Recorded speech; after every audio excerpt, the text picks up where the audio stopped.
gave us their consent and voted for us.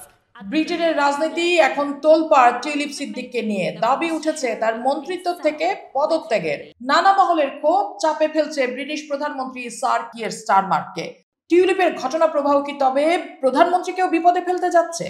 লন্ডনে দুটি ফ্ল্যাটের মালিকানা নিয়ে দুর্নীতি, বাংলাদেশের পূর্বাঞ্চলে প্লট বরাদ্দে অনিয়ম, রূপপুর পারমাণবিক বিদ্যুৎ কেন্দ্রে মধ্যস্থতার অভিযোগের মুখে টিউলিপ সিদ্দিকী কি করে এখনো ব্রিটিশ পার্লামেন্টে কাজ চালিয়ে যাচ্ছেন তা নিয়ে ক্ষোভ দেখা দিয়েছে ব্রিটিশ গণমাধ্যম আর পার্লামেন্টেরিয়ানদের মাঝে।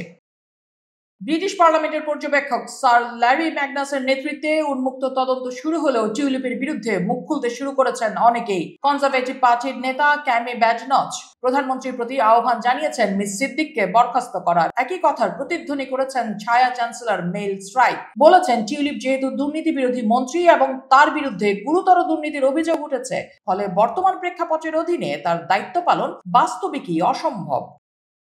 আবার বিজ্ঞান বিষয়ক মন্ত্রী পিটার কিলি বলেছেন তদন্তে দোষী প্রমাণিত হলে টিউলিপ সরকারি দায়িত্ব পালন করতে পারবেন না।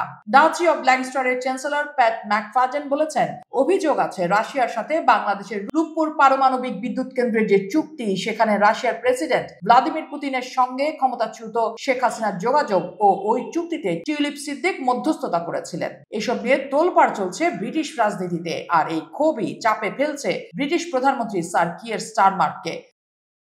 এখন এই দাবির মুখে কি পদত্যাগ সম্ভব, বা টিউলিপ পদত্যাগ করলেই কি বাঁচবেন ব্রিটিশ প্রধানমন্ত্রী?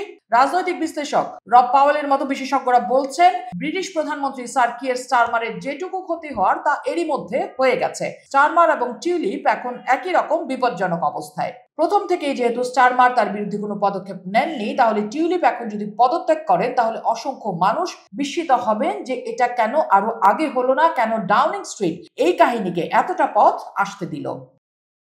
তবে এতগুলো অভিযোগের পরও টিউলিপকে কেন বরখাস্ত করা হয়নি বা তিনি কেন পদত্যাগ করেননি, এর কারণ হিসেবে ব্রিটিশ গণমাধ্যম বলছে প্রথমত প্রধানমন্ত্রী কিয়ার স্টারমারের সঙ্গে টিউলিপের ঘনিষ্ঠতা। লেবার পার্টির নরম বাম বা মধ্যপন্থী অংশের নেতা টিউলিপ 2015 সালে জেরেমি করবিনকে দলীয় প্রধান করার জন্য সরে দাঁড়িয়েছিলেন তিনি। দ্বিতীয়ত টিউলিপ সিদ্দিক লন্ডনের লেবার পার্টির রাজনীতিতে ক্ষমতাধর একজন ব্যক্তি। তৃতীয়ত বিরোধী দল কনজারভেটিভ পার্টি এই বিষয়ে এখন পর্যন্ত স্টারমারের উপর কোনো চাপ তৈরি করতে পারেনি। তবে এখন বিরোধী দল বিষয়টি গুরুত্বের সঙ্গে নেওয়া শুরু করেছে।